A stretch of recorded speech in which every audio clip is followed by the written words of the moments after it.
The summer of 2025 began with a jolt to global trade.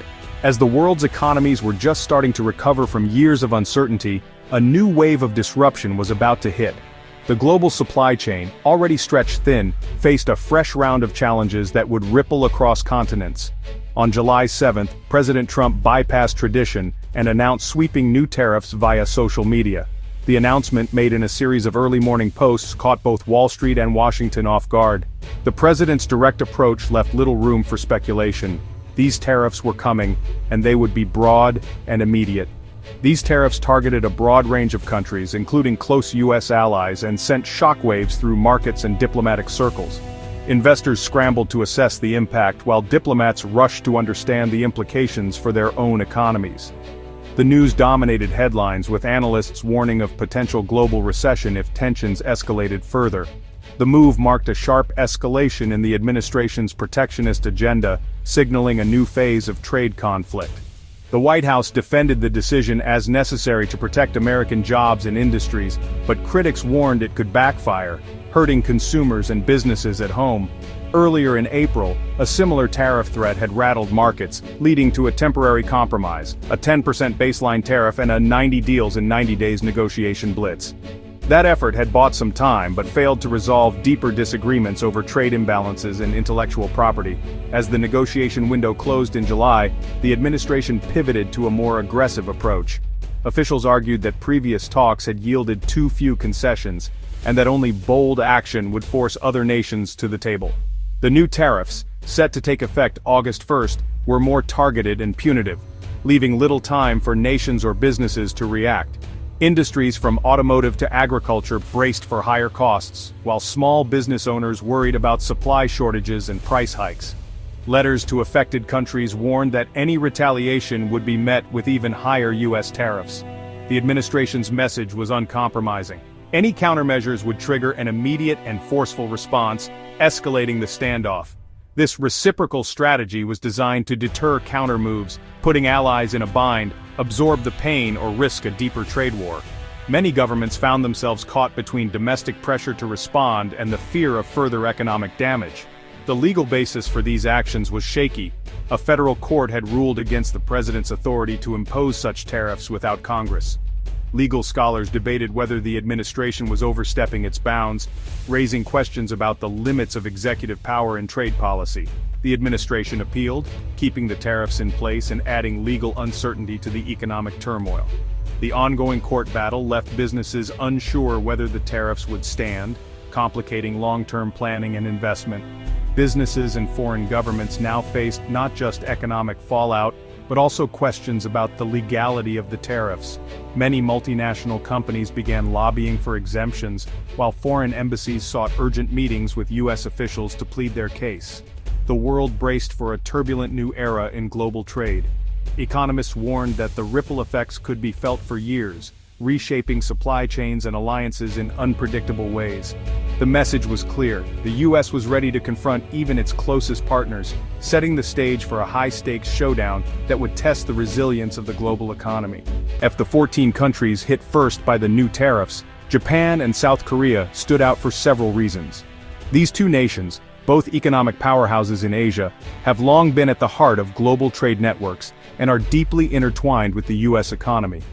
Both, longtime U.S. allies, were slapped with a steep 25% tariff, up from the 10% baseline. This was a dramatic escalation, especially considering the close diplomatic and military ties that have defined their relationships for decades. The White House made a point of publicizing the letters to Tokyo and Seoul, sending a message: no ally was exempt. The administration wanted the world to see that even the closest partners could be called out. The official rationale focused on persistent trade deficits, $68.5 billion with Japan and $66 billion with South Korea in 2024.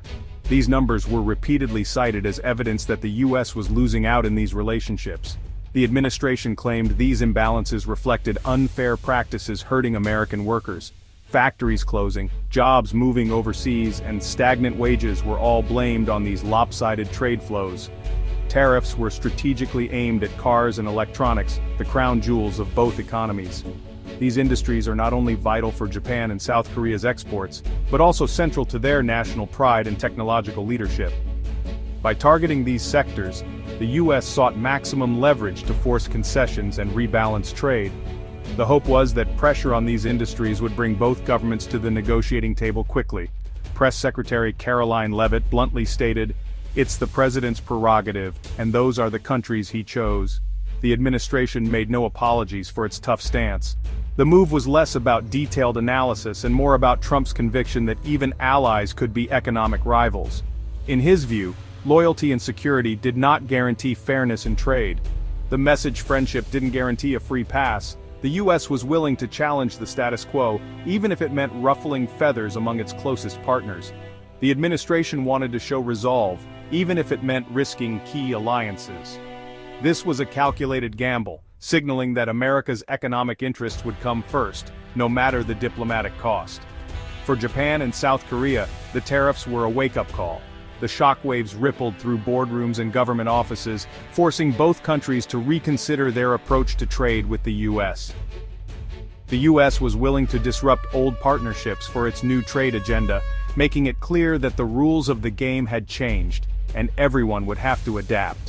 Japan's response was swift and sharp, with officials moving quickly to address the crisis as soon as the news broke. Prime Minister Ishiba called the move truly regrettable, while top officials decried it as disrespectful after months of negotiations. The government's tone was one of frustration and disappointment, reflecting the sense of betrayal felt in Tokyo.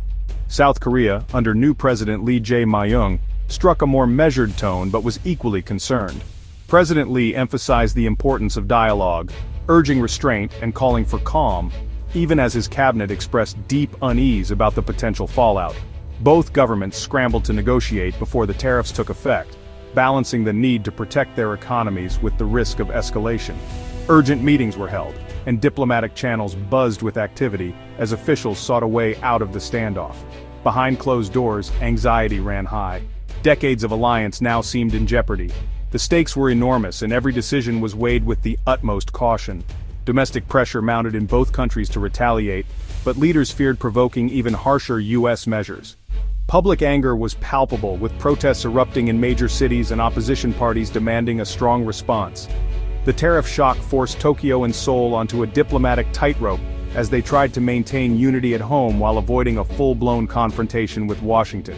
They faced a painful choice: stand up to Washington and risk further economic harm, or seek compromise and risk appearing weak to their own people. The uncertainty weighed heavily on policymakers. The alliances that once seemed unbreakable were suddenly under strain, and the future of regional cooperation hung in the balance as both nations searched for a path forward. Wall Street recoiled at the tariff news. On July 7th, stocks tumbled. S&P 500, Dow, and Nasdaq all fell nearly 1%.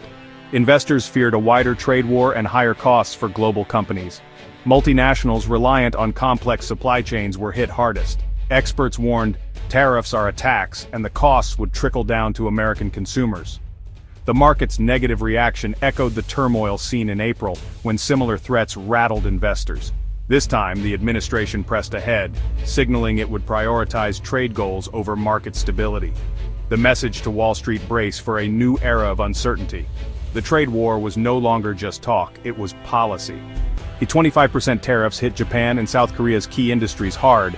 For Japan, cars and parts, 34% of US-bound exports, were directly targeted. Exports had already dropped nearly 25% year-over-year by May.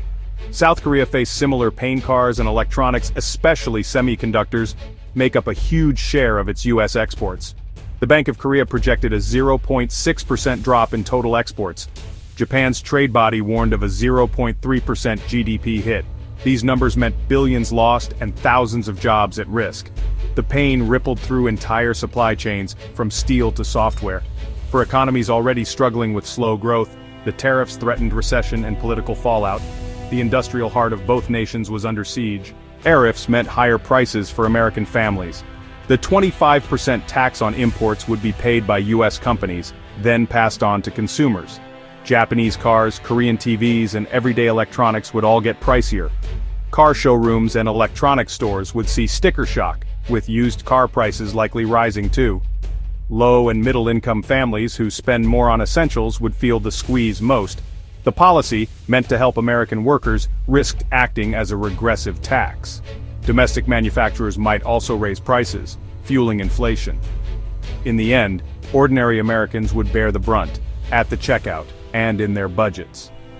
The trade war's true cost would be paid at home. The tariffs on Japan and South Korea were just the start. The Trump administration targeted 24 countries and the entire EU, turning a regional dispute into a global trade war. Brazil, Southeast Asia, Europe, and Africa all faced steep new tariffs, some as high as 50%. Even Canada and Mexico were hit, with tariffs tied to non-trade issues like border security. Anti-evasion clauses aimed to close loopholes, ensuring no country could dodge the penalties. The aggressive, multi-front campaign threatened to unravel decades of global trade cooperation. The world braced for a prolonged period of economic conflict. President Trump's justification was simple. America had been exploited for decades. He blamed trade deficits on unfair practices by both friends and foes, arguing that tariffs were overdue. Allies weren't spared. Trump saw economic rivalry everywhere. The goal forced one-on-one deals that favored the U.S., using tariffs as leverage. This approach rejected decades of multilateralism, favoring direct action and bilateral pacts. Trump's doctrine was economic nationalism, disruptive, confrontational, and unapologetically America first. The tariffs were the clearest expression of this new order. The tariffs unleashed a wave of economic and diplomatic fallout. Markets slumped and key industries in Japan and South Korea faced real pain, lost exports, jobs, and growth. Diplomatically, trust between the U.S. and its allies was badly damaged, making future cooperation harder. At home, the policy divided Americans. Some cheered, but many businesses and consumers braced for higher costs. In Asia, leaders faced pressure to stand up to Washington, risking further escalation. The July 2025 tariff shock marked a turning point. Alliances strained, economies unsettled, and the world order upended. The long-term consequences were just beginning to unfold.